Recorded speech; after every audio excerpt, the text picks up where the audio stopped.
اندھیرے کا دور شروع ہوا۔ یہ پچھلے دور میں کچھ اسلامائزیشن ہوئی، اللہ کے نبی کی بات ہونا شروع ہو گئی، ایاک نعبد و ایاک نستعین کا ترانہ ساری قوم کو یاد کروایا گیا، سیرت النبی کی باتیں ہوئیں اور یکساں نظام تعلیم کی باتیں ہوئیں، پھر دوبارہ اسلامیات کو، پھر دوبارہ دینیات کو اسلام کی کتابوں میں شامل کیا گیا۔ تھوڑا قرارداد مقاصد کے اندر وائبریشن لائی گئی، قرارداد مقاصد کو ہلایا گیا، ریاست مدینہ کا تصور انٹوس کا کروایا گیا کہ ہم مدینے کی ریاست کریں گے چاہے جتنا بھی عمل درآمد ہوا۔ لیکن مجھے طارق جمیل صاحب کی وہ بات بڑی اچھی لگتی ہے، کہتے ہیں تم میرے اوپر تنقید نہ کرو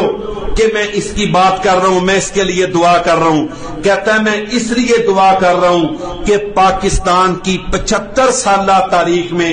کبھی کسی مدینے گئے تو بہت ہیں، مدینے گئے سب ہیں، لیکن مدینے کی بات کسی نے نہیں کی، مدینے والے کی بات کسی نے نہیں کی۔ کہتا ہے آخر چلو جتنا بھی عمل، بات تو ہوئی، چیپٹر تو کھلو،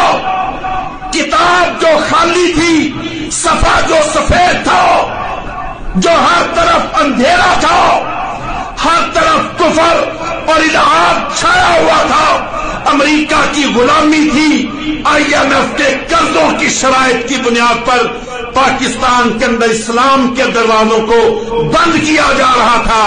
وہ کہتے ہیں چلو کچھ تو کھلا ہے نا، کچھ تو شروع ہوا ہے۔ میرے محترم بھائیوں، وہ بھی بینہ طور پر، مبینہ طور پر، واضح طور پر آج بڑی کوششیں ہو رہی ہیں کہ کسی نہ کسی طریقے سے ہم یہ ثابت کر دیں کہ پچھلی حکومت کے خلاف سازش نہیں ہوئی، لیکن ابھی تک تو کوئی ایسی آنے والے وقتوں میں کچھ ہو جائے تو میں حال کی کڑی بات کر رہا ہوں، عملی طور پر یہ بات ثابت ہو چکی ہے